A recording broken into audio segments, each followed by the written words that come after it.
You're locked in now.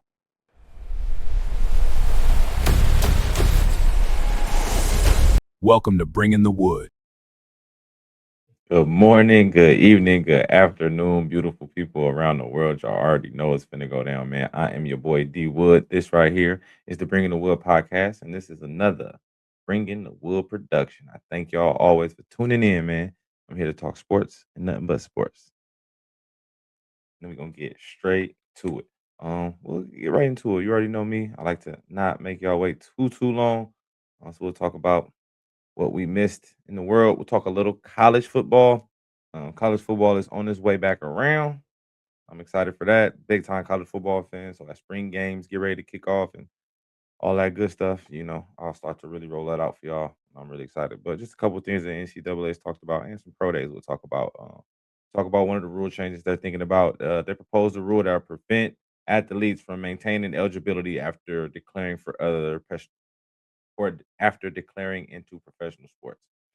So again, just basically trying to stop kids from declaring to the draft, you know what I'm saying, cleaning out their locker, getting kind of removed from school, removed from the team, you know what I'm saying, and then not getting an agent so you can still kind of have that out and then going back. They're going to prevent that. They want to prevent that.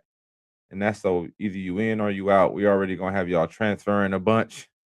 We ain't finna have y'all jumping in and out of committing to the draft. So I do think that's a little rule that could help move around a few things like that. Um, Also, want to talk about, like I said, a couple pro days that went on today. It's been pro day season. A lot of pro days, but I just really want to talk about a couple people in particular that pro days I was kind of waiting to see who didn't get to perform at the combine. Um, Two of them were defensive backs. First one is Jeremiah McCoy, cornerback out of Tennessee, 6 feet tall, 195 pounds. He missed all of last season with a tore ACL. Um, But the year before that at Tennessee, if you've seen him, he was probably the best corner in the country. And if he was fully healthy, he would have probably been the first corner taken in this draft. And he still probably will be one of the first 2 to 3 corners taken in this draft. So I want to kind of see what he looked like. And at his pro day, he looked real fluid. Ended up running what a lot of scouts were saying. They seen 4.37, they seen 4.38. Vertical jump was 38, broad jump was 10.7. The 40, if it's official, I mean, once it's official, whether it's 4.37 or 4.38, could put him um, in the top, 5 combine numbers for DBs. Put him somewhere between like tied for third or fourth with the fastest time. And then he would have had 10th highest broad jump. So again, would have had some good numbers there. I think this does help him out a lot. He looks fluid in the drills. He was showing he kind of looked healthy. Obviously, it's going to look different when you get out there and put the pads on. He was medically cleared. The doctor's okay. So I do think this kind of helps him get into that top 15 to 20 now. I think he can go anywhere between like 12 to like 20. Anywhere in there now should be that sweet spot for him. And I think that's going to be a very, very good look. I mean, that was a guy I was excited to see. I thought he was really, really good last year for Tennessee. And again, he missed this year. And he first caught my eye at Oregon State. He was at Oregon State before he got to Tennessee. So, I'm able to get on a bigger stage against better conference and still show out. So big for Jamal McCoy. I think this locks him into a top uh 20 pick for sure. The other defensive back I wanted to see, D'Angelo Pons, the cornerback out of Indiana. Um, was a ball hawk all year, playmaker, ball magnet. Transferred in from JMU with Kirk Signetti when he came in. His knock is going to be his height. If he wasn't 5'9", 183 pounds, he'd be argued up there one of the first cornerbacks taken as well. But again, undersized. But I think he's going to have a chance to be an instant impact nickel, and he's a very, very good tackler, above average tackler to be his size. And you see that when you put the tape on. But again, got out there and ran this combine, ran 4.31, which would have been not only the fastest for the corners, but would have been the fifth fastest time at the entire combine of this past season's combine that we just had. So again, he showed out 43-inch vertical as well, which was one of the tops up there at the combine. So he shows he's explosive. He's undersized, but he's dynamic. He has decent hips. He's fluid. Again, he can play man. He can play zone. And I think he's going to find his way into the slot with a guy who probably in a pinch and if with some injuries probably can play some outside and have a little outside ability. So I wouldn't be too surprised at that. And then obviously Fernando Mendoza was there, 6 foot measured in an official 6'5", 225. Looked the part, made some big throws, answered all the questions correctly, spoke with intelligence, knew all the right words to say. And it's kind of just securing himself, and he kind of knows it. And he kind of throws those bones out there to let you know that he's been talking to the Raiders brass, and he's already kind of been learning the Raiders playbook, or not the Raiders playbook, but he's already know about a form of the Raiders style of offense. So I just kind of like how he's setting himself up, and he always mentions, Tom Brady and things of that nature. So he's kind of buttering him up, even though he's kind of probably knows in the back of his mind that he's locked into the number one pick. But I thought he did go out there and he impressed really, really well at the combine, just to kind of solidify that. And if there was any doubt that this Ty Simpson train was creeping up on him, and Ty Simpson's a good quarterback, and he earns some keep at his pro day as well, for Alabama. But it's gonna be Mendoza who's gonna be the first pick in the draft. He'll be the first pick taken, and he'll be potentially the Raiders' future franchise quarterback. And then the last guy that I was watching Pitt's pro day to rewatch my boy Luis, but end up seeing wide receiver Deuce Spann. Deuce Spann went to Florida State for 3 years, and I'm not gonna say he wasn't good, he wasn't productive. Talent-wise, he looked good, like, the hype four-star recruit, came in Florida State, high expectation. We ain't been that good except for 1 year, and he was on that team when we were good 2 years ago? 2 years ago, I wanna say, 3 years ago. But he was on that team. But in the 3 years with us, he only racked up about maybe 10 total catches. So he transferred to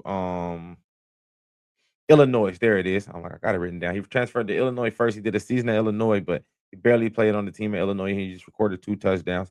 Then he transferred to Pitt again, where he still didn't. He played more, had career highs, but his career highs were 13 catches, 142 yards, for a career high. So obviously, none of that jumps out on the screen. But at the Pitt Pro Day, 6'4", 210 pounds, ran 4.37, 37-inch vert. He looked real fluid in the routes, and you can't coach height. I think this guy will have a chance to be a late day draft pick with some developmental upside.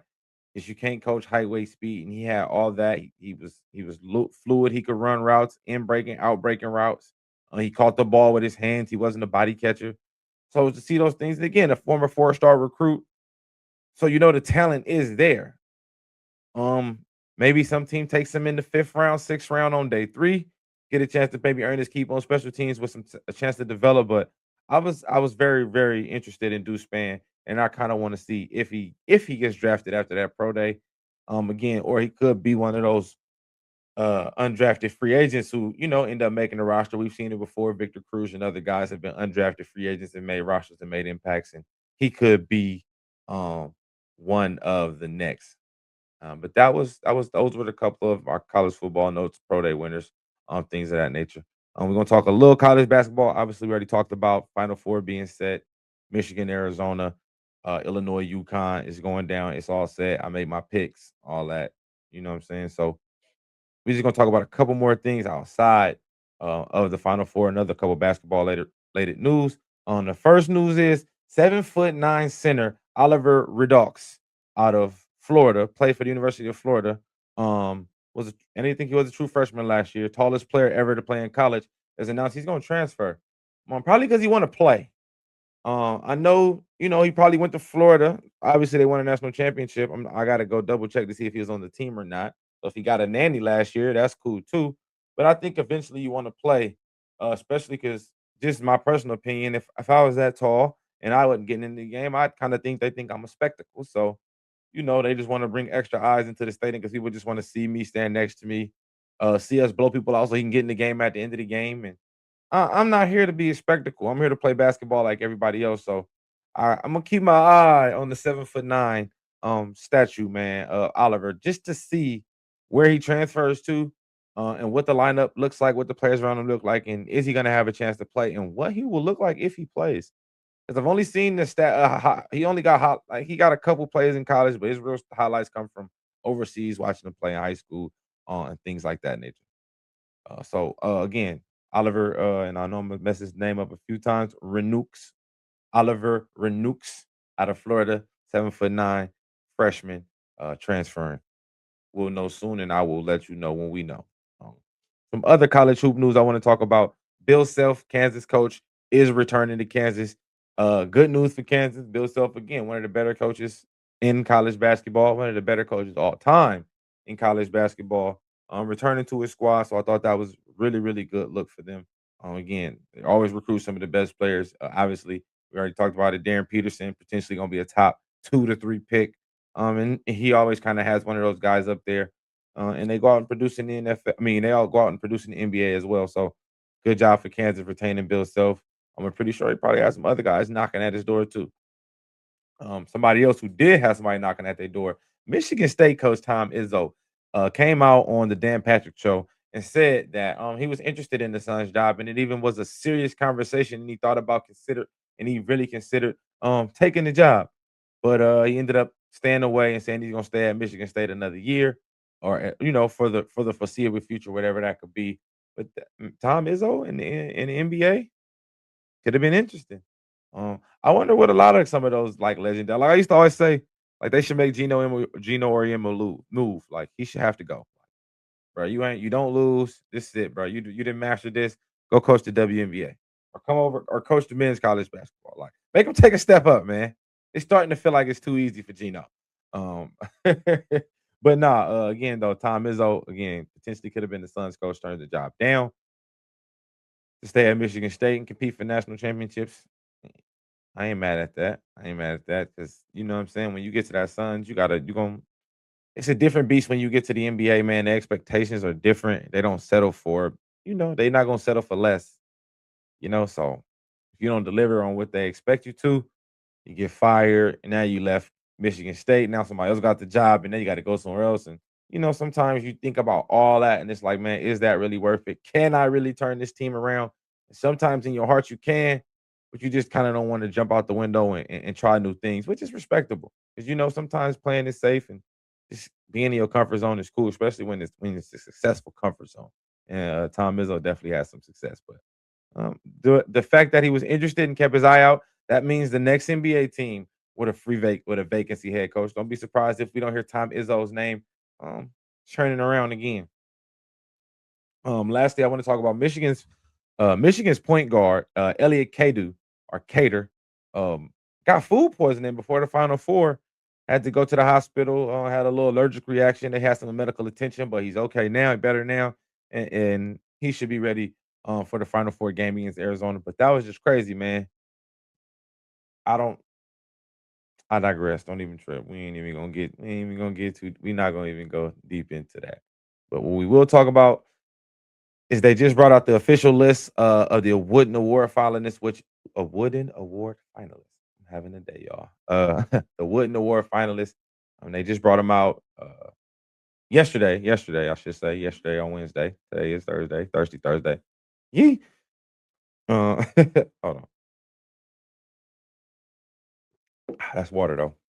But yeah, they just came out with the Wooden Award finalists, and would you know, three of the finalists are three of your All Americans. All three of them are true freshmen. All three of them projected to be lottery picks, but only one can be Player of the Year. And the three candidates are kind of the three dudes who I've been talking about. If you've been on the potty and you've been listening, the three guys I've been talking about all season that I said kind of were going to be the guys, and that's AJ DeBonta of BYU, Cam Boozer of Duke, and Darius A. Cup Jr. of Arkansas. All three gentlemen are the official finalists of the Wooden Award. All three first team All Americans. And again, all three had much success this year leading their team to the tournament and us all the way to the Elite Eight, Sweet 16 for Arizona, round of 32 for BYU, and a tough loss to Texas. Y'all know I'm gonna say Cam Boozer gonna get it. I think he's been the most consistent all season. I think the award kind of is like MVP, man, the best player on the best team. Obviously, we're not in the playoffs, so technically we're not the best team, but we were one of the best 2 to 3 teams um all year long. So I do think that has something to it, though. But again, Cam Boozer stats: 22.5 points a game. That was ninth in the country. 10.2 rebounds, which was 13th in the country. 4 assists, and he shot 56% from 55% from the field. Uh, with a double double in 28 of 38 games this year. So again, double double machine. again, just an all around baller, very, very good player. And again, I expect him to be not only a Wooden Award winner, but a potential top 3 to 4 pick in this upcoming NBA draft. Next, we got AJ Debonta, who led the country in scoring out of BYU this year with 25.5 points a game, 6.8 rebounds, 3.7 assists, shooting 51% from the from the field. This guy is a bucket getter. This is the guy I think should be round one, pick one. No, he don't win the award. He won't win the Wooden Award as the best player in the country. Deservedly so. He can't get it too though. But I think this guy should be the first pick in the draft. I think this man is the most.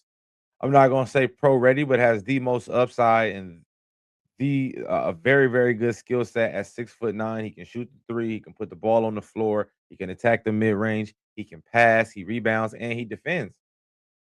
He does a little bit of everything. He's got that like Tracy McGrady type, Paul George build, 6'8", wing player, can play the three, can play the four, maybe can play a little two if he's feeling good. But I like AJ Debonta again. He's my round one pick one. He's the guy that I would take with the first pick. I guess I would say depending on who ends up around one pick one, but then again, man, I don't think you really want to pass up on this guy. I know there's going to be a lot of talk about Darren Peterson, and him being a potential first round pick and being around one pick one as well. But again, I'm putting my money on Mr. Debonta of BYU, and he would get my pick. And then last on the list, Darius Acup Jr., like we talked about out of Arkansas, kind of kind of I ain't gonna say jumped on the scene late, but caught his stride late. You know what I'm saying? Like as the season picked up and he figured out his reins and really, figured out how to play that point guard position in the SEC. He figured it out and he became one of the better players in the SEC as a true freshman again, freshman All American as well. 23 points per game, which is seventh in the country. 3.1 rebounds and 6.4 assists, which was 13th in the country, shooting 48% from the field. Um, already got a deal. I think he already got a shoe deal with Reebok. Already been co-signed by Allen Iverson. Calling him a problem. And I like Darius Acup Jr. I told you I think he's worked his way up into being the top 3 to 5 pick. I think him and Boozer right now are looking like the man for that third spot. Him or Boozer will be the third pick. I think AJ Debonta and Darius Peterson are kind of plugged in as the 1 and 2 guys. But those two dudes, Acup and Boozer, I think they have a chance to, like I said, get that third spot and be that third pick off the board. Again, it's going to be a lot more freshmen. It's a lot of guys. We talked about Keaton Wrangler already from Illinois. If he declares for the draft, he'll be a lottery pick as well. So it's a handful of guys that have a chance to be very, very good. But again, the Wooden Award is gave to the country's best player, and who was better from start to finish than Cam Booster? I don't think nobody. I may sound like a Duke homer, but like I said, I think AJ Debonta. I think of this award, I think Darius Acup or Cam Boozer should get the award. But number one pick in the draft is AJ Debonta. That's the guy you should want on your team with the first pick. All these guys are worthy of a top pick. I would take one of these guys on my team. I take any one of these guys on my Brooklyn Nets team. Let me make sure I start by saying that. If we get one of these three dudes as our draft pick, I'm gonna be all right. I'll be okay if we land one of these three guys in the 2026 draft for sure. For sure. But yeah, the Wooden Award, I truly, truly think it's gonna go to my boy Cam Boozer though. But only time will tell.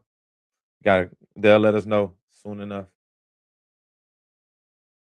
Next, we got the NBA. I want to run across a couple things in the NBA that we already passed up. A couple shout outs to a couple players that have done a couple great things. Shout out to Luka Doncic being the third youngest player to reach 15,000 points behind LeBron and KD.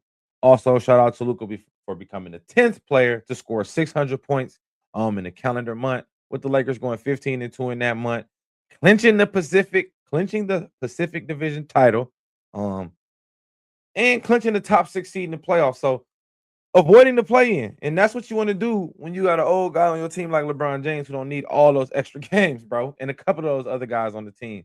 They don't need them extra games. So to avoid the play-in is very, very good thing for them. Secure them a guaranteed first-round playoff against the actual team in the series is good. So it's a good look for the Lakers and a good look for them and what they got going. But yeah, Luka's playing well right now, trying to creep into that MVP race kind of late, especially with Cade potentially going to end up missing out with the 65 game threshold. That kind of makes Wemby and Luca creep in there along with Jalen Brown, who just dropped what I want to say 40 something the other night. I think I got the stats in my over here in my notes. So give me a second when I get to that. But yeah, it's gonna be it's a good look for the Lakers. Like I said, Luca's playing well. Austin Reeves caught his stride. Bron's found a nice role for himself. Where he doesn't have to be the center. You don't gotta be everything. You don't gotta do all that. You got two guys that actually are really good facilitators of the ball and can get the ball to you when you get open. And I think that was always one of LeBron's like things that he had in his head that not too many people have high basketball IQs in the NBA. He rarely plays with guys with high IQ. So the dudes he do play with, he trusts them to have the ball and he play off the ball. It goes back to make me thinking about when he played with Rajon Rondo, how he would let Rondo play heavy point guard when he was in there because he's like, all right, if I play off the ball and I make a cut or I come off a screen or I come off a pin down, I know he's gonna see it and he's gonna get me the ball. And I think he can kind of earn that trust with Luca and Austin Reeves as well. So he's able to kind of play off the ball. He's catching a lot of alleys. He's getting now transition buckets. Like he doesn't have to be the engine for the offense. Now he can kind of just be a role player, a all-star caliber role player, which is like I said, good look for them. They're catching their shot at the perfect time and getting healthy. Because the West is going to be an arms race. I've already said the Lakers. I think they can win a playoff series. They got a winning record against Wemby and them in the regular season, but man, the playoffs is a different animal. I know those guys are really, really young, so that's gonna kind of be the knock on Wemby and them is them being extremely young. But I don't know, man. I don't know, but we gonna see. We gonna see. Like I said, they secured themselves a top 6 seed, so they have a chance, and it's gonna be fun to see as we come down the stretch again. We coming up on about 6 games left. Like I talked about on Tuesday's episode, we had about 9 games left. We had about 2 or 3 games since then. So yeah, we're slowly chipping away. Next week could be the last of the Mohican, and we'll be getting ready to turn our ears and heads to playoffs. And man, that's when the good guys show up and the weak boys go home. But yeah. Another thing I want to talk about is NBA suspends two Blazer executives for illegal tampering and making contact with who they drafted. I want to say 2 years ago, Yang Hansen before the 2025 draft. Um, they came up and seen that they had text messages and like burner accounts, like reaching out to them and making contact, kind of what you're not supposed to do. So they don't say the guys' names. I could probably do my homework to go find the guys' names, but hey, play stupid games, win stupid prizes. I don't think y'all needed to do that. I think y'all would have been able to get him just fine. But that's what I did want to talk about. It was again, Jason Tatum, first triple double of the year yesterday. In the game versus the Heat, that got pretty interesting. They was up on the Heat by like dub. The Heat made a run, got it down to like 8, and then the Cavs, I mean not the Cavs, then the Celtics ran that thing back up. Jalen Brown ended with 43 points. Talks about him sneaking into that MVP race with Cade potentially falling out of it. Um, and then again, Jason Tatum, not first career, but first triple double of the season, 25, 18, and 11. Boston look good, y'all. And the more they play together, the more they do this, the more they get confident. It's gonna be a tough out for any team in the East to beat this team 4 times out of 7. It's gonna be really hard. It was gonna be hard for the Pistons with a fully healthy squad. Now we talking about a compromised Cade or no Cade at all. This is going to be extremely, extremely tough. And I want to give a little shout out to the head coach Joe Mazzulla because they got on his head after his first season taking over, obviously with Brad Stevens and the success he had with the team, and you know how good they were with him there. Once they brought in a new coach, it was gonna be the bar was gonna be set high, and he lost that series. I want to say to Philly his first year, and they was on him. They was on him tough, and they was wanted his head instantly, but he battled through that. Came back, won a championship. Um, Potentially could have won another one last year if Jason Tatum don't get hurt, and here we are now again. And I don't got his record in front of me, but I was looking at it yesterday when the game was on. But and he only been coaching 4 years, but he got the best winning percentage all time. The winning percentage was 78%. It's crazy. In 4 years, 78% win percentage. Again, it's a good look. He's doing his thing, man. He's earning his keep. He earning the respect of the team. Not only the team, the city of Boston. They got high expectations. They got god darn 50 banners hanging up there by multiple coaches over multiple decades. So the next man up ain't just the next man up. He's got to be the next big thing, and that's kind of what they expect. And Joe Mazzulla is starting to meet those requirements, man, with his play. And it showed really, really much this year with no Jason Tatum and him able to morph the team, no Porzingis, and continue to morph the team and add players. And they're still playing without Vucevic, who they traded to get to be their starting center. And again, they're still out here competing uh in the East as again potentially the best team in the East. I think I think the sky's the limit for the Boston Celtics with a healthy Jason Tatum. They get Vucevic healthy, and these guys they're very good. They can defend on all the levels. They got a great bench. They got nice depth and they shoot the three. They attack. They might shoot too many threes sometime, but when they going in at their clip that they going in with them, it's like, man, why not? So, it, yeah, Boston is really good. They catching their stride right at the perfect time, at the perfect time. But again, we got a couple games today on the Thursday slate. Again, we got Lakers Thunder today. That should be a fun game. Little spicy West pre-playoff atmosphere game. We also got the Suns and the Hornets. Suns have to play in the play-in. Them and the Clippers have already kind of with the losses they had. I think they on like a 2-game slot. Each team secured themselves a play-in spot. Where are they at in the play-in depends on how they finish out the season. So a game against a Hornets team who's trying to get out of the play-in. It should be a fun game. Timberwolves, Pistons. Again, another game. Pistons just went to overtime with the Thunder with no starters, with none of their best players. So Pistons are showing their depth. So it should be fun. Again, Ant-Man came off the bench in his first game back, had about 17 points. But he came off the bench because he had to drop some kids off at the pool, so he missed the tip off. If you know, you know. And when you gotta go, you gotta go. Another game we got is Cavs Warriors. Steph Curry is even with it only being a few games, Curry already came out and said he still wants to play sometime this year, despite the team's success. Especially if they still make the play and they make the playoff, he definitely gonna still want to play because Curry on the floor, you always got a chance. It don't matter what the odds say. So I definitely want to see him get as healthy as he can be, and if he want to go out there and compete with his guys, because respectfully, that's the type of guy Curry is. That type of leader he is. That's why the city love him. That's why the, the players love him. The coaches love him. And you'll run through a wall for a guy like that, and he knows, like, man, we could potentially be a first round exit, but we got a much better chance with me on the floor than we do without me. So I'm hoping he does make it back at some point this year to be able to get a Warriors just a little extra punch. And in the last two games, we got the Pelicans and the Blazers. Again, my OG Blazer team is chugging along trying to get that final play in spot. And then you got the Clippers who have fell off and could potentially swap places with them Blazers as they take on the Spurs in the 7:30 game. Kawhi Leonard has been playing extremely well. He's been on a nice little tear. He ain't even missed no games. So, man, kudos and shout out to Kawhi, man, for being able to come through and show up and show out like that, and kind of hold his team down after the James Harden trade, and really be the guy and show up and make the players around him better. I like what I've seen out of him.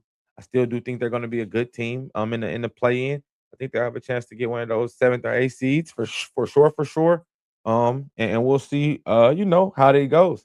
But yeah, Kawhi Leonard is one of the best two-way players in the league, and he's been that whenever he's healthy. So this should be a good look to see how they go against Wemby and them. And again, this is a small sample size as we get ready to roll into these playoffs and the playing games.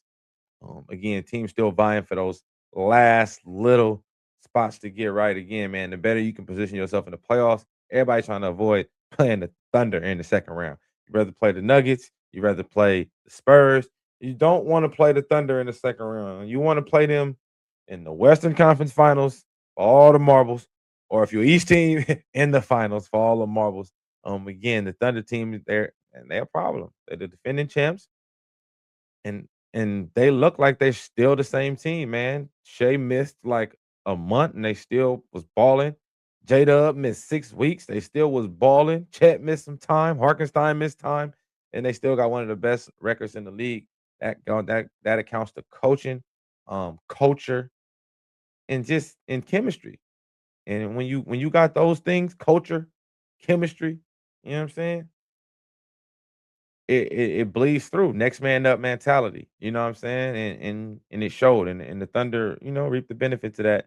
And they're gonna again be a very, very tough out. And you avoiding having to play them in the second round. You don't want to see OKC in the second round. But y'all know what we here for, man. It's NFL time. Made it, y'all. We made it through every team, every division, and we finishing up right now on the last division of the final four teams in the NFC. And that's the NFC North offseason breakdown. We talking Vikings, we talking Lions, we talking Bears, we talking Packers, we talking four teams all finishing with 9 wins or more, dog. Another one of them sneaky good divisions where they had again, bro, and they talked about the Vikings like a laughing stock. The Vikings was bad all year and they still won 9 games. You know what I'm saying? The Detroit's took a step back, a big step back, which we all kind of expected when you lose, you know what I'm saying? 9 coaches. You take a big step back. And they still won 9 games. Again, the Packers, quarterback injuries, receiver injuries, you still win 9 games and make the playoffs. And then you got the Chicago Bears who just turned it all the way around. Turned it all the way around. And were able to go 11-6 and win the division. And surprise everybody and win a playoff game at that. So it was very, very, very, very interesting to watch the division. Um, my mom is a Packer fan, so my home and I got a couple homeboys. Shout out to the boy Stone, all the way in the Philippines, big time Packer fan, all the way in the Philippines. So yeah, they was not expecting the Bears to do any of that. They still think of the Bears like little brothers, like yeah, they the Bears. But Ben Johnson and company turned those boys up, brought a scheme there, brought some weapons in, brought just a different attitude to the building, and it showed and it bled through. And that team played extremely well and was able to capture the division. Um, and what a surprise! And a lot of people think they still got a chance to win the division again. It's gonna be harder because everybody gonna be healthy, and now y'all got the arrow pointed at y'all, and they know y'all good. They seen y'all, and now they can now they got a little film on the offense. They seen what Ben Johnson want to do. Now we gonna see in year two, more eyes on you, more people watching you. What can you do now? What's next now? What's the next move? How can y'all get better? How can Caleb Williams take the next step? What is there to do? We're gonna go team for team. And first team we're gonna start with Minnesota Vikings. Again, finished 9-8. Um, JJ McCarthy in and out of the lineup as a starting quarterback. Obviously, with how he did and did not play, it got spicy. So they had to bring in a new guy, sign Kyler Murray. Um, Justin Jefferson came out and said we would have been a playoff team if we had a quarterback or a consistent quarterback play. I know that stings. They did pick up Jordan Addison's 5th year, which was a good thing. I think he's a really good receiver, number 2 for them. So that was good to pick his option up. Obviously, the jury's out on JJ McCarthy. They fired the GM because when you have Daniel Jones in the building, you have Sam Darnold in the building, and they both go off to other teams and have success. And then you draft JJ McCarthy and he has no success and he gets hurt. That'll get you fired. That gets you fired as the GM.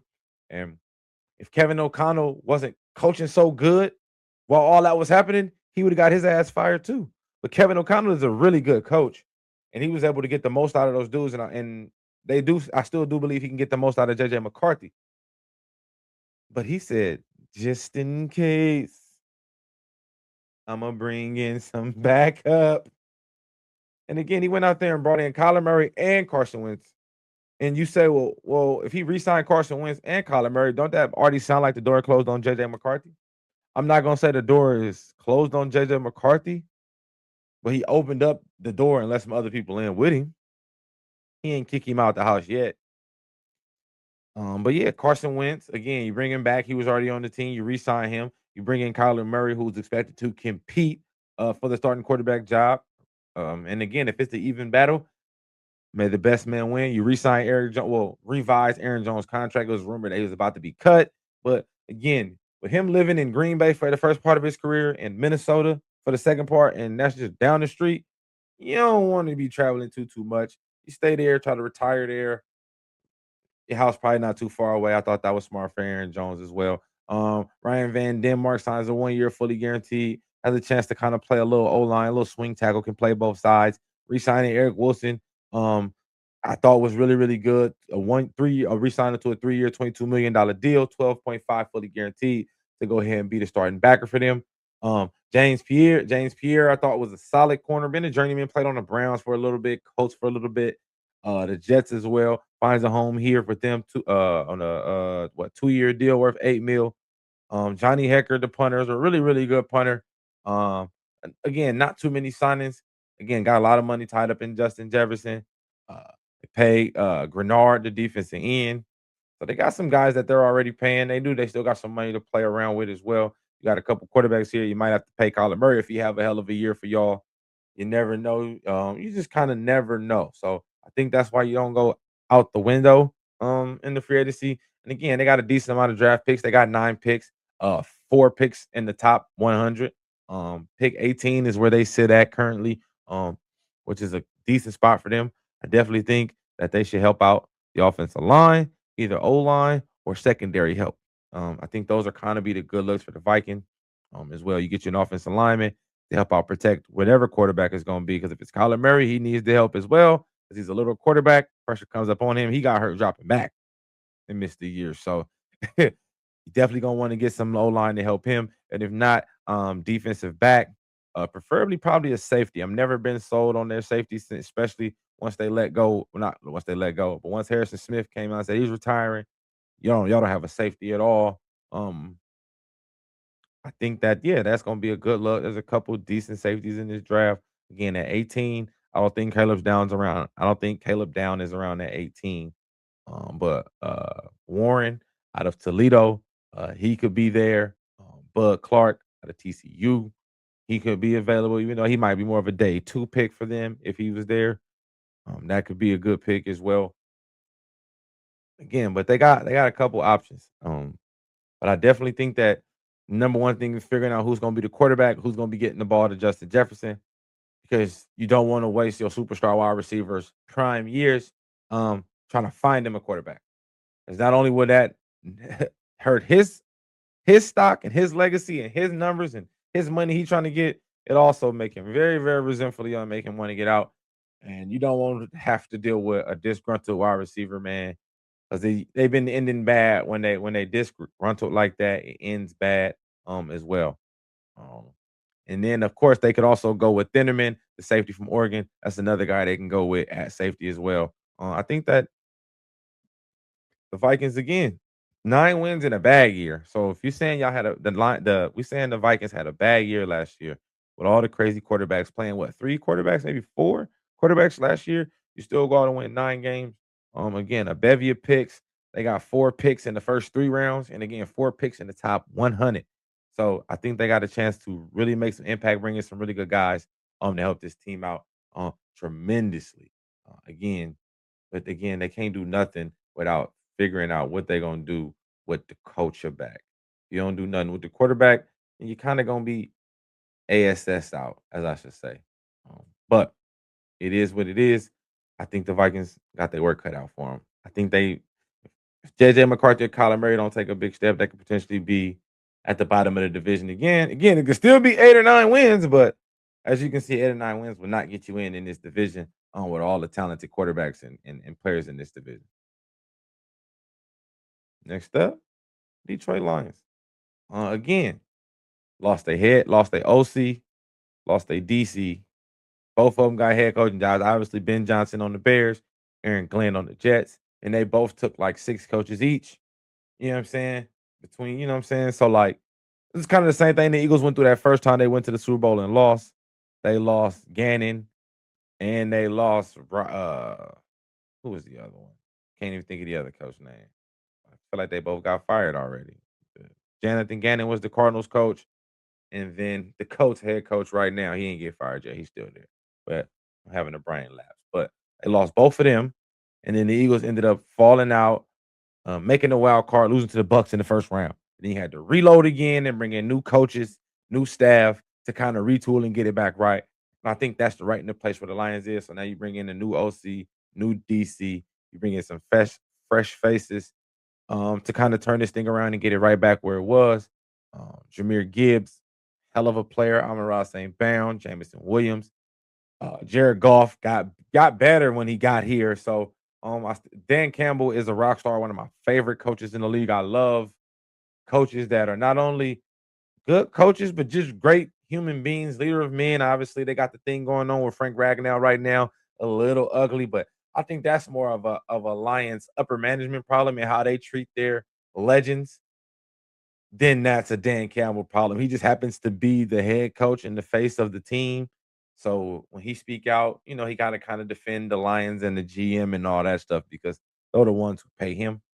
But yeah, they got a little situation going. But again, you seen how the Lions did Barry Sanders. You seen how they did Calvin Johnson, and they just mended those relationships not too long ago. So I don't think that's a Dan Campbell thing that's going on with Frank Ragnow right now. I still love Dan Campbell. I think he's a hell of a coach. But again, 9-8 season, missed the playoffs entirely, and was very surprised that it did. But again, they defense fell off at the end of the year. The secondary kind of took a hit and they couldn't stop the pass. And I kind of think that has something to do with rushing the passer as well, only having one side of a rusher. Um, but we'll start with the free agency. You already know.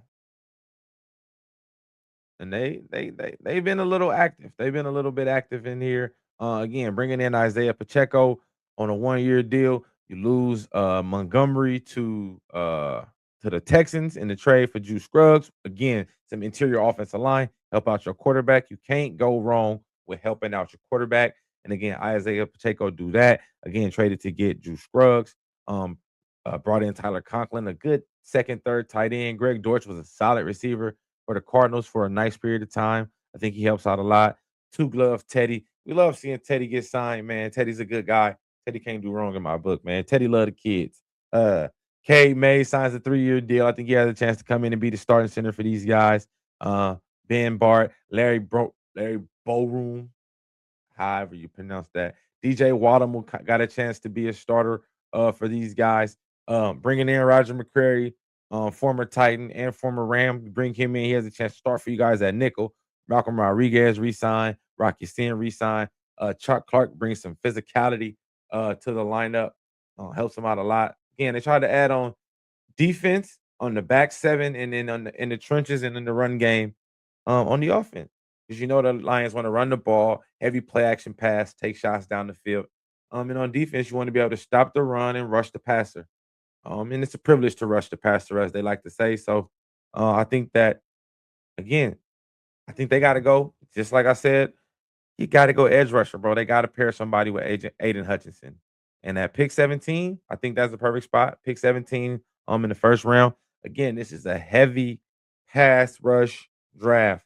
You can get you an edge rusher at any point in time. So if they don't want to get one early, they don't got to. If they wanted to go corner in the first round, I don't think that would be a bad look for them. I think if they wanted to go linebacker, they could. I wouldn't mind them going linebacker. CJ Allen right now will be a good pick here out of Georgia, the middle linebacker. I think they can use a middle linebacker.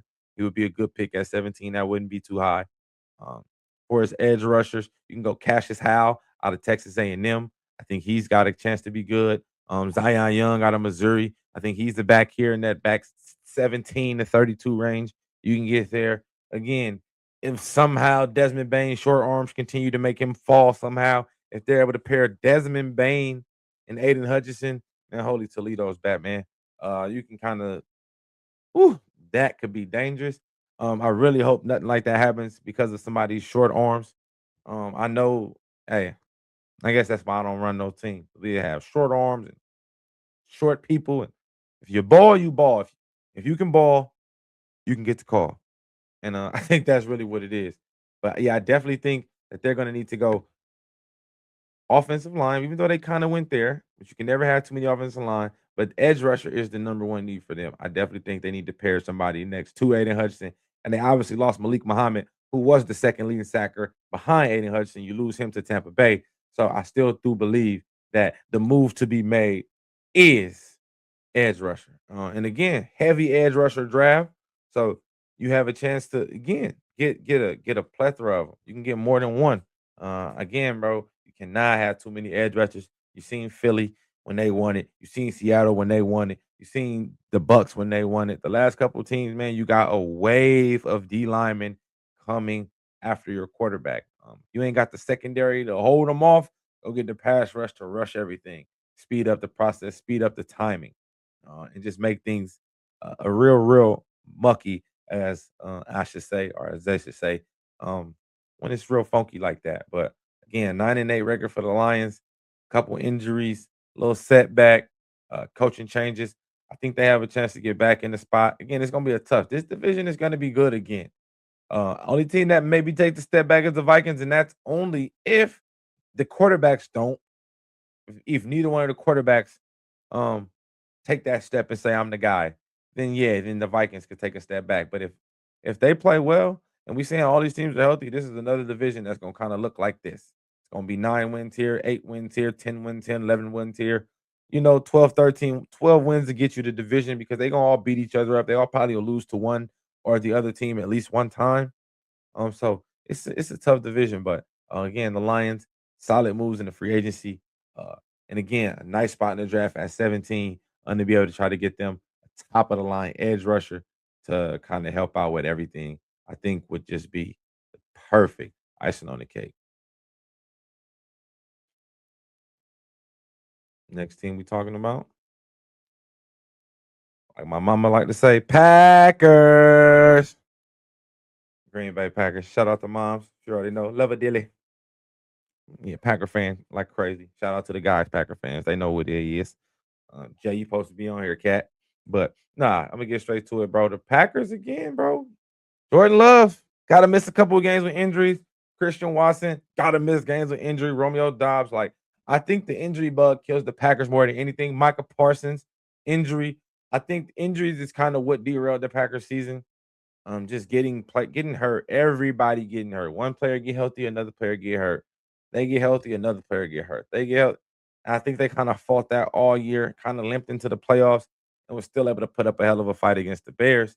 Uh, um, even though they fell short in that playoff game. But again, I like the Packers. I like what they got. I think they gotta stay healthy. I think losing Romeo Dobbs was kind of like, but again, they so deep at wide receiver. It's just like they just got to give these other guys more opportunities, and then we'll be like, oh, okay, that's why they let Dobbs go. Obviously, Christian Watson got to stay healthy for starters. If he stay healthy, that helps out a lot of receiver problems. Same thing with Reed. Now, if Reed stay healthy too, now bam, now we got two really good dudes. Again, they just drafted Marquise Golden last year. You still got Wicks, who's really good. So now you got these four dudes, plus you still got the two tight ends who were both pretty good as well. You got a pretty solid defense. Obviously traded Rashawn Gary, so Edge could be on the list. But let's check out the roster. Let's see what they added. And again, not too much. I think their biggest move again was the trade for Zaire Franklin, the linebacker from the Colts. I thought that was a big one. Sky Moore is going to help return kicks and punts. Sean Ryan re-signed on a 3-year deal. Good guy, playing interior O line. Can help them out, play multiple positions. Signing Benjamin St. Juice, taller corner, 6'3" corner, real long dude. Gonna help out a lot. Javon Hargraves. When they traded Kenny Clark, obviously, you had to because you was getting Micah Parsons, but they still needed somebody to kinda go in there and do that. And I think Javon Hargraves now you pairing him with Wyatt. I think that'll be a nice 1-2 punch in the middle. You get a healthy Micah Parsons back. Um and then they also got Lucas Van Ness, who's got that position versatility to come off the edge and play in the middle. They let Quay Walker walk. So I do think linebacker is another position that they could go as well. But again, they have no first round pick. They traded their first round pick for Michael Parsons, which I ain't hating. There was no Michael Parsons in this draft. And not at pick 22 where they were picking at with their pick. Definitely was no Michael Parsons there. So I'm not mad at that at all. But again, in the second round, you can still go edge rusher. You can get you one. Potentially try to add you a late round edge rusher, not a second round, not a late round, but second rounder, day two. Get you an edge rusher. or I like offensive line. They lost 2 O linemen in here. They lost Walker to the Panthers.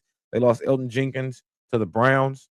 So you could always get you another lineman as well, interior or edge or tackle. I mean to say, that's always a good spot for them. I want to say linebacker because they let go of Quay Walker, but Zaire Franklin should be more than enough. Um, and then they got oh, I just had a brain fart on his name.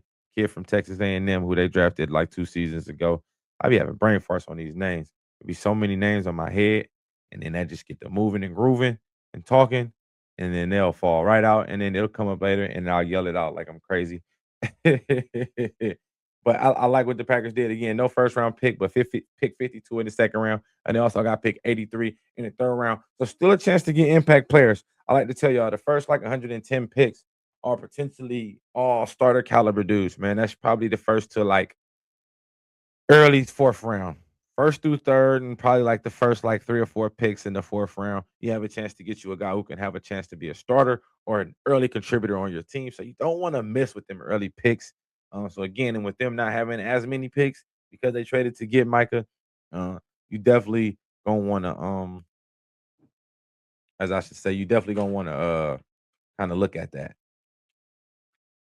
Notes falling over. And lastly, we're gonna do one more team. Where they at? The Chicago Bears. This one again was a surprise. They had the bad year last year. They brought in Ben Johnson of the Lions offensive coordinator. We knew he was going to be innovative. We knew he had to know that Caleb Williams had something to be able to take this job in a division against your old team. You had to know Caleb Williams and this roster was the roster for you. And God damn it, he did. 11 wins, won the division for the first time in umpteen years. Won a playoff game, almost won another one. Played the Rams as good as they could have played them. Was 1 or 2 throws away from beating the Rams in that game. And ain't no telling what would have happened if they would have played the Seahawks. And it was a great year for them. Caleb Williams took tremendous strides. Swift was a baller. Obviously, DJ Moore was a good contributor. They got rid of him because Roma Dunze um, started stepping up real late and taking over. And Luther Burden as well, a rookie who played a lot in the slot, started to really show up and show out.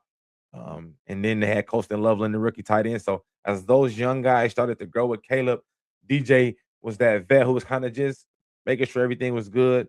Now you ship him on, he goes on to kind of go play with the Bills now. Come up on a nice second round pick for that. I thought that was a win to get a second round pick for him. I'm like, you can't beat that. That's a good, as I should say, very, very, very good deal for them to get a second round pick. Again, they're a pretty young team. Um, I like what they've done in the free agency so far. A couple moves they made. We're gonna get straight to it.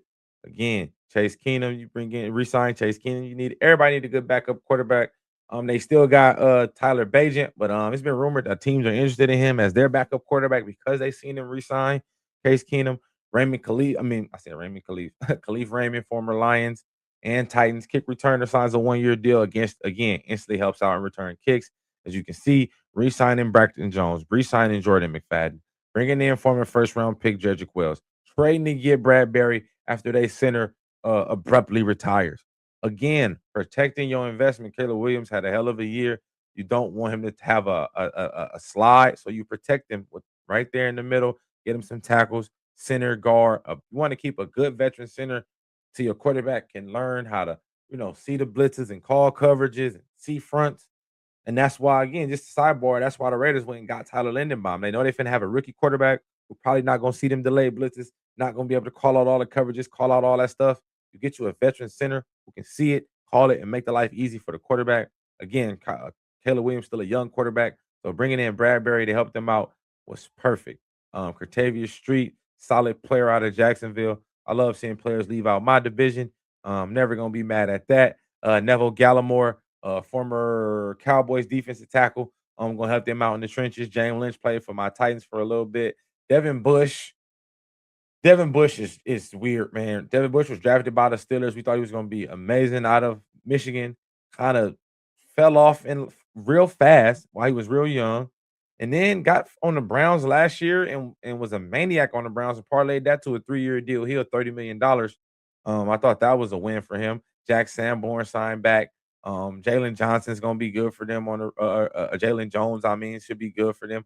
Bringing in Cam Lewis, the former Cowboys nickel corner, to help that out. And then Kobe Bryant, Super Bowl champion Kobe Bryant, 3-year deal, $40 million. He's gonna take. He's gonna do a little bit of Jaquan Brisker and with what Kevin Byard was doing because again, this kid can tackle like a safety, but he can still cover like a corner. He played cornerback for 4 years at Cincinnati and led the country one of those years in interceptions with Sauce Gardner on the team. So again, he has a lot of experience in coverage, and then they just moved him to safety because he tackles really well, and he made a great living for Seattle and parlayed that into a deal here with the Bears on a really, really good defense that played really, really well last year. Elijah Hicks, you re-sign him, more of a special teams guy. But again, Kobe Bryant, I love that pickup for them on the defense.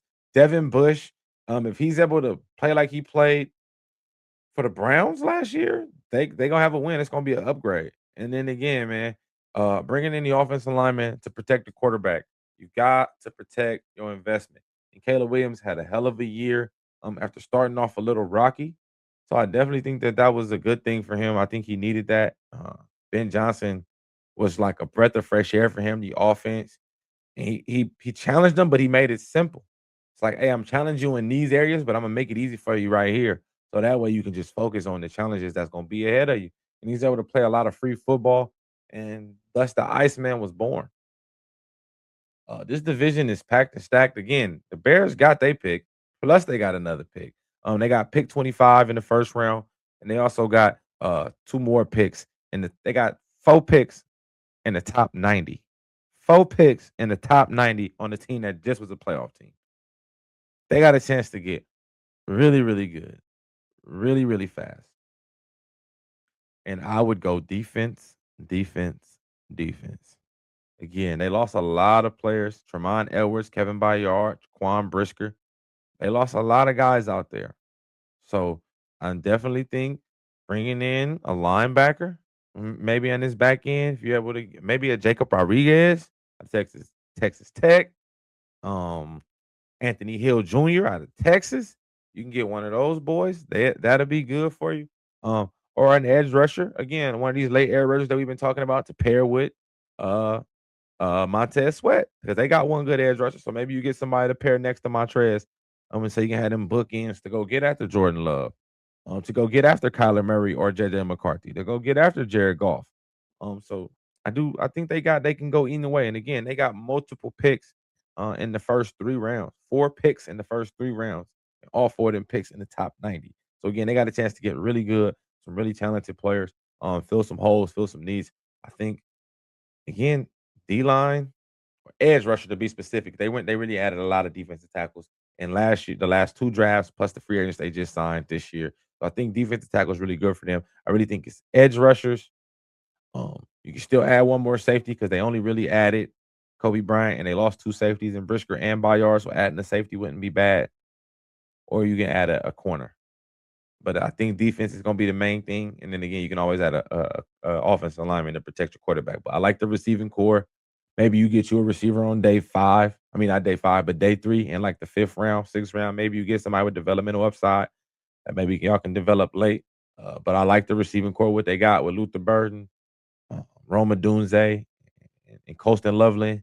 You got not DJ Swift, but you got DeAndre Swift in the backfield along with Cal Monungai, the rookie running back they drafted last year out of Rutgers. So I like the offense. Again, maybe you add an old lineman or 2 in there just to keep everything tight, keep the trenches strong, and then add some edge rushers and some more defense to help. And the Bears can have a chance to be the top seed in the NFC North again.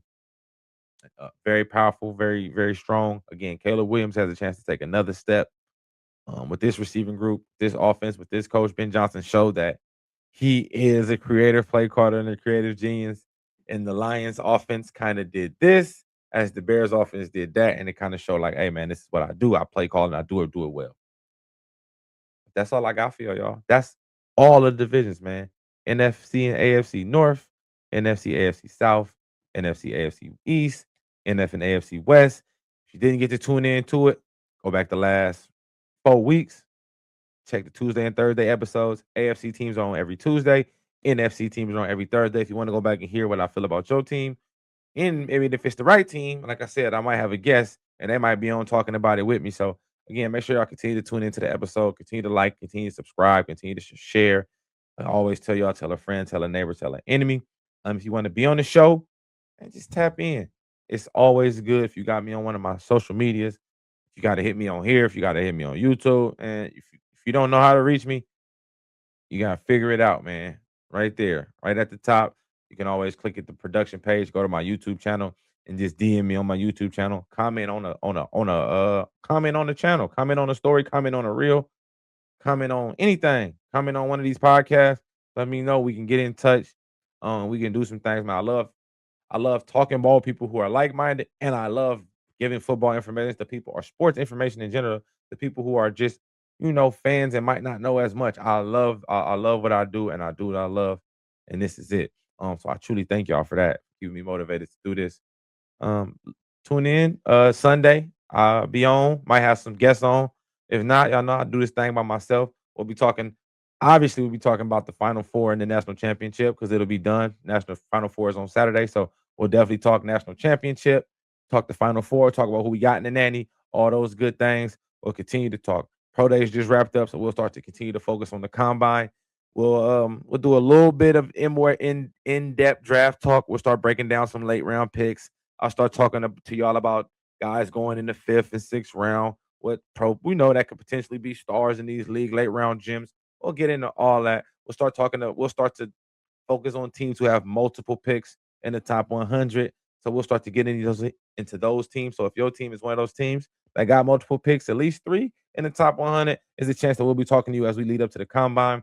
And probably a day or two before the combine, I'm still working out the kinks, playing with a couple different websites. I plan on doing a mock draft, me and a few other guests getting on here, and I'll host a mock draft, and we'll kind of draft for our teams and let the chips fall where they may and kind of see how our draft fall out. Not a full 7-round draft. We'll probably do the first 3, maybe 4 rounds, and have a little fun with that as well. Obviously, we'll talk NBA as playoffs begin to creep up on us, man. MVP, Defensive Player of the Year, all those good things. We'll start to go over those awards, who we think are well deserving of it. First team All NBA, all that good stuff, man. You already know what's going down. And again, college football is coming around the corner. Spring games will be here.